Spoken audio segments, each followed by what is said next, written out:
마이크 테스트 하나 둘. 자, 이번 시간에는 복습 동영상의 마지막인 조선 문화사에 대해서 한번 배워보도록 하겠습니다. 자, 우선 전기와 후기를 표에 넣는 거 깜빡했는데 알아서도 잘 볼 수 있겠죠. 자, 조선 전기 학문부터 들어가 보겠습니다. 자, 조선 전기의 학문은 당연히 뭐가 기본이겠어요? 그렇죠. 신진사대부의 사상적 기반이었던 성리학이 기본입니다. 이 성리학의 대표적인 주자가 이제 1000원짜리 나오는 이왕과 이였죠. 그리고 이들이 싸웠던 문제가 주리론과 주기론이었습니다. 그죠? 자, 근데 이 주리론, 주기론은 예전에 한 번 다 설명을 해줬으니까, 붕당 때 설명을 해줬으니까 빠지시고, 문제는 이런 개풀 뜯어먹는 소리들을 백성들은 알아듣기가 너무 힘들었단 말이에요. 그래서 성리학의 주된 어떤 가르침 중에 하나인 삼강에 관련된 행실을 그림으로 그려서 나타내는 삼강 행실도라든지, 왜 글을 모르니까, 그쵸? 그 다음에 국조 오레이를 통해서 대부분의 어떠한 뭐 중요한 백성들이 살아가는, 사람이 살아가는 데 있어서 어떤 중요한 행사나 그런 것들, 뭐 장례라든지 결혼이라든지 그런 행사들을 어떤 성리학적 기준 하에서 할 수 있도록 준비를 한 것이 그러니까 할 수 있도록 나름대로 국가에서 정한 의례, 이런 뜻으로 만들어진 게 국조 오례입니다. 자, 근데 여기까지 하면은 뭐 기본적으로 성리학은 상관이 없는데, 이 다음에 봐야 될 게 성리학과 양명학의 비교라 그랬어요. 자, 볼게요. 우선 성리학, 양명학, 이 두 개를 우리 한번 비교해 보겠습니다. 자, 우선 성리학에서는 키워드를 두 개를 가지고 있으면 돼요. 성리학에서 키워드는 두 개. 자, 성리학의 키워드는 우선 성증리, 그리고 선지후행입니다. 반대로 양명학에서는 심증리, 그리고 지행합일이에요. 이게 어떤 내용인지를 먼저 좀 얘기를 해볼게요. 자, 성리학은 인간의 이치와 본성을 탐구하는 학문이에요. 그러다 보니까 그래서 이제 성리학이라고 하는 건데, 인간의 이치 또는 사물의 이치, 즉 어떠한 그 사물의 그 뭐랄까 깨달음, 그런 것이 본성 안에 있다. 다시 말해 그 사물 안에 있다라고 이야기를 합니다. 어 그런데 반대로 양명학은 아니다. 성리학 먼저 다 설명을 할게요. 그래서 성리학에서는 정답이 있다고 생각을 해요. 정답이 있다고. 그러니까 전혀 변하지 않는 불변의 진리인 이치가 있다고 생각을 하는 겁니다. 근데 그 이치를 찾기 위해서 사람은 공부해야 되고, 저기 생각해야 되고, 또 이렇게 고민해 봐야 되고, 그런 거예요.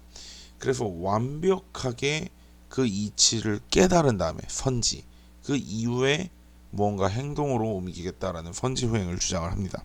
여기까지만 들으면 잘 이해가 안 되는데, 양명학과 들으면서 같이 이해를 해야 돼요. 자, 양명학은 반대로 이치의 존재 자체에 대해서는 부정을 안 하는데, 그 이치 자체가 그 사물이나 그 사람의 본성이 아니라 그것을 바라보는 나의 마음에 있다고 주장을 합니다. 즉, 너희들이 바라보는 백경배와 선생님의 전 여자친구가 바라보는 백경배와 우리 엄마가 바라보는 백경배는 다 달라. 그지? 그런데 나는 변했어? 그렇지 않잖아. 너희가 가지고 있는, 너희 그리고 선생님 전 여친, 선생님 엄마, 선생님 부모님, 선생님 친구들이 보고 있는 나는 동일하지만 그 각각의 사람들의 마음이 다르기 때문에 그에 따라서 나를 다르게 보고 있잖아. 그게 심증이야. 그래서 여기서는 어떠한 명확한 정답이 없어. 왜? 너희가 보는 백경배도 너희 나름대로는 너희 나름대로 파악한 거고, 내 전 여친이 보는 백경배도 나를 볼 때 있어서 자기 나름대로 파악을 한 거잖아. 그렇지? 이해돼? 그렇기 때문에 정답이 없기 때문에 깨닫는 족족, 하나하나를 무언가를 알아가는 족족, 그것을 바로 행동으로 옮긴다라는 데서 접근하는 게 바로 지행합일입니다. 음. 이미 그래서 이걸 가지고 효도로 이야기를 해줬었잖아. 그치? 그런 거 한번 되살려서 정리해보면 될 것 같고요. 자, 오른쪽으로 넘어가겠습니다. 자, 조선 후기에는요, 실학이 등장을 합니다. 이런 풀 뜯어먹는 소리 때려치우고, 우리 인간적으로 좀 실증적이고 나름대로 삶에 도움이 되고 그런 학문을 좀 고민을 해보자라고 해서 실학이 등장하고요. 이 실학은 다시 둘로 나뉘는데, 중상학파와 중농학파로 나뉘겠죠.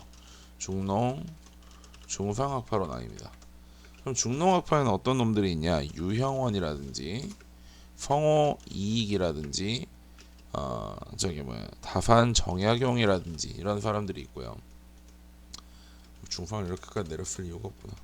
중상학파에는 박지원 또는 박재가 같은 사람들이 있습니다.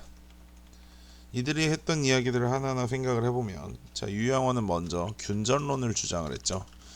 신분별로 균등하게 땅을 분배해 주자는 겁니다. 신분별로 어느 정도 이 신분이면 A 신분이면 뭐 100마지기, 뭐 B 신분이면 200마지기 이런 식으로 땅을 분배해 주자는 거예요. 그래야 사람들이 먹고 살 수 있지 않겠느냐. 자, 두 번째 이익은 한전론을 주장을 합니다. 한전론은 또 뭐냐면 토지의 소유를 제한하자는 거야. 근데 일반적인 제한은 왠지 최대값을 제한할 것 같은데, 최대값은 제한하지 않고 최소값을 영업전적 성격으로 제한하자는 겁니다. 이게 왜 그러냐면, 사람들이 돈이 없으면 자기 토지를 팔아가지고 일시적으로 그 돈이 없는 부분을 해결하지만, 결국 그거는 뭔가 자기 어떤 생산수단 자체를 다 팔아먹는 거기 때문에 결국 굶어 죽이게 되는 거잖아. 그러니까 절대 거래할 수 없고 절대 남에게 넘겨줄 수도 없고 어떤 이유로도 이 땅은 나의 명의를 벗어날 수 없는 최소한의 영업전을 제한하자는 거죠. 그게 이제 성호이익의 한전론이고요. 정약용의 여전론은 사실 크게 알아볼 필요는 없습니다. 그냥 공동 농장이거나 아니면 땅을 공유하여 짓는 농사제도다 뭐 이 정도로만 알고 있습니다. 왜냐면 학설이 너무 분분해가지고 현행 수능에서 낼 만한 문제는 아닌 것 같습니다. 정약용과 여전론을 그냥 연결할 수만 있으면 될 것 같아요. 자, 그다음에 중상주의에서의 박지원은 수레를 장구하는 수레.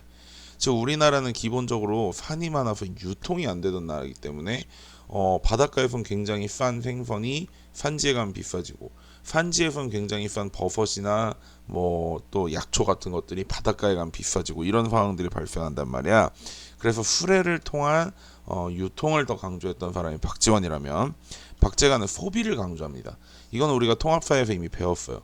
소비가 늘어나면 나름대로 기업은 물건을 생산하기 위해서 물가도 올라가고, 물가가 올라간 물건을 생산하기 위해서 고용도 이뤄지고, 고용을 했으니까 월급을 주면서 그 월급을 통해 또다시 소비가 늘어나는, 즉 전체적인 조선 경제의 파이를 키우자라는 개념으로 이해하면 될 것 같습니다. 선생님이 이들을 설명을 해주면서 하나씩 더 이야기했던 게 뭐였냐면, 이들의 저서를 알고 있으면 굉장히 좋다고 그랬어. 왜? 시학자들은 생각보다 인물 카드로 내기 굉장히 좋은 문제이기 때문에 이들의 저서를 알고 있으면 여러분들이 문제를 푸는 데 있어서 조금 더 도움이 될 것 같습니다. 처음부터 외우려고 하지 말고 그냥 적당히 보면서 외워지면 외우세요.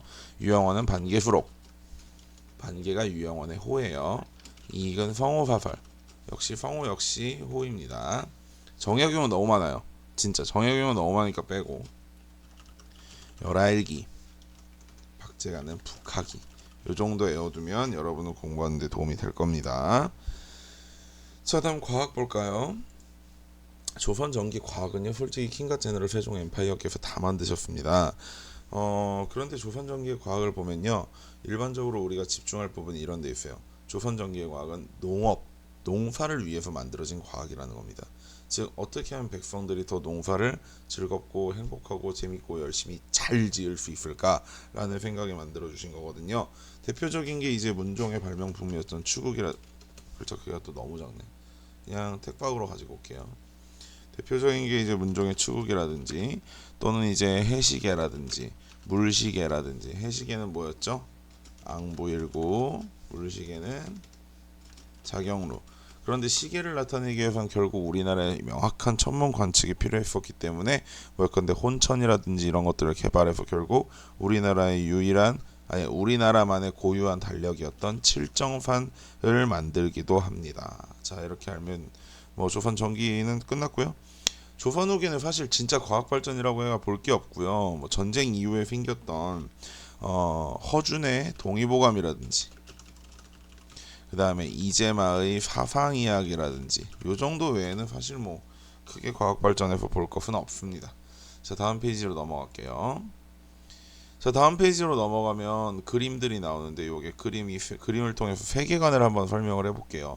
여러분 이 그림이 뭐냐면요. 이 그림 일부를 잘라온 거거든요. 이 그림 되게 좌우로 넓어요. 좌우로 굉장히 넓은 그림인데 일부 잘라온 건데 요게 이제 안견이라는 사람이 그렸던 몽유도원도입니다.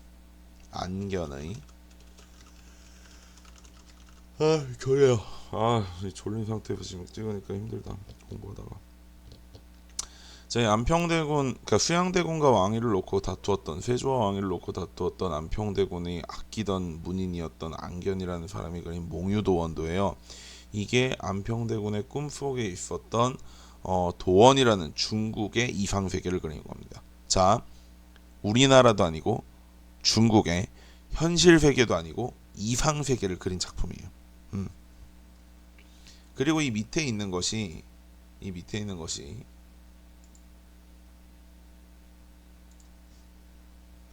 혼일강리 역대국도 지도라는 중국 지도 아니 뭐야 이 세계 지도입니다. 세계 지도예요. 근데 여러분 보면 진짜 웃긴 게 봐봐요. 야, 중국이 이만해, 한국이 이만해, 미치겠지. 이게 일본이야. 참고로 일본이 우리나라보다 영토가 더 커. 자, 이게 뭘까? 인도야. 이게 뭘까? 아프리카야. 가운데 뚫려 있는 이 구멍이 뭘까? 지중해 아니야. 이 가운데 뚫려 있는 구멍이 그 저기 뭐야 최대 담수인 빅토리아 호수를 나타내는 거예요. 나름대로 세계지도 구색은 갖춰서 그렸거든요. 그런데 너무 누구 중심이죠? 중국 중심이고 그리고 또 국뽕도 와장창 들어갔습니다. 네. 그런데 이러한 전기의 중국 중심 세계관은 조선 후기가 되면 다 무너지게 됩니다. 자, 오른쪽에 있는 이 그림은 겸재 정선이 그렸던 진경산수화입니다. 잠깐만요. 자, 이것은 정선의 인왕제색도예요.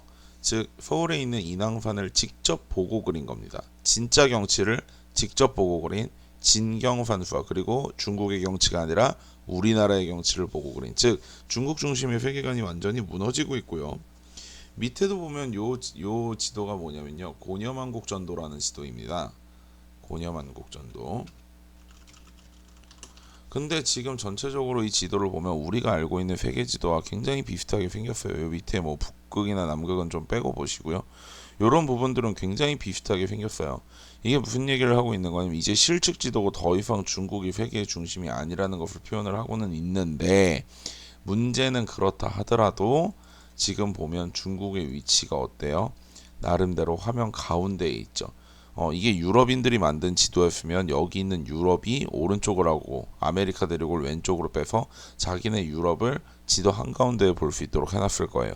이런 차이가 조금 있긴 하지만 어쨌든 이미 조선 후기쯤 오게 되면 중국이 전 세계 중심이 아니구나, 나름대로 중국보다 더 다른 나라들, 더 큰 대륙들도 있구나라는 것을 조선 사람들도 알게 된다라고 보시면 되겠습니다. 자, 그러면 오른쪽에 국학으로 조금 빈 부분에다 국학 부분을 좀 정리를 해볼게요. 국학은요, 이제 더 이상 중국의 학문을 배우는 게 아니라 우리나라의 학문을 배우겠다라는 뜻입니다. 즉 유교에서 보던 사서 삼경이라든지 뭐 오경이라든지 이런 것들이 결국은 다 중국의 역사, 중국의 시, 중국의 예법, 이런 것들을, 중국의 법률 이런 것들을 다뤘던 책들이에요.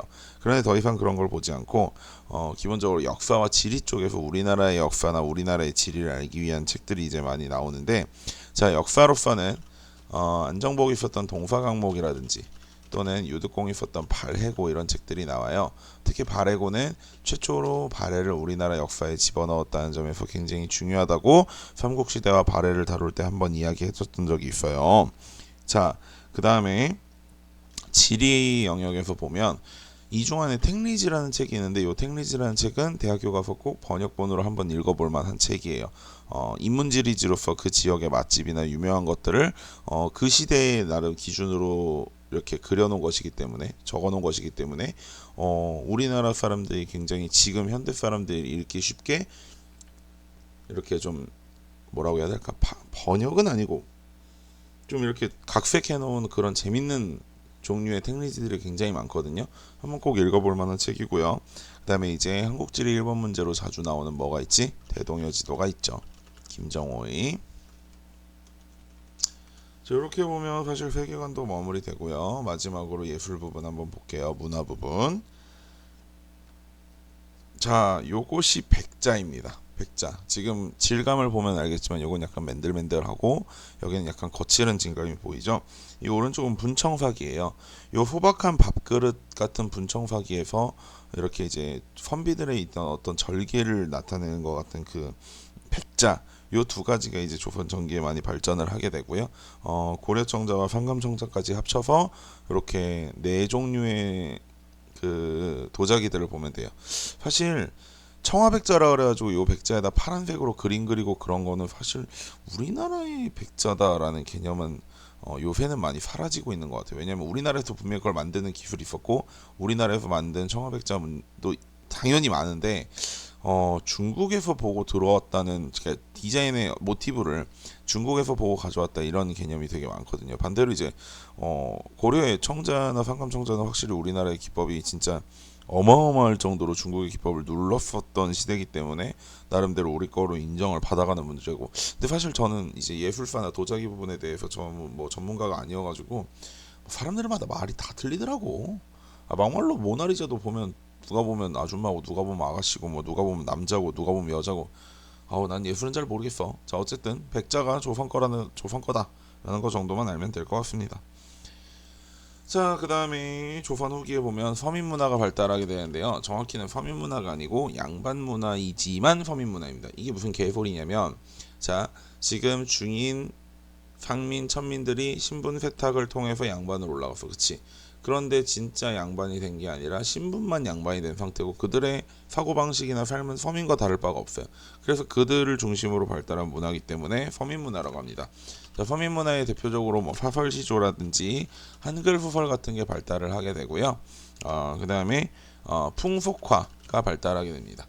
이 두 밑에 있는 이 두 그림이 가장 대표적인 풍속화잖아요. 그쵸? 이 그림은 뭐예요?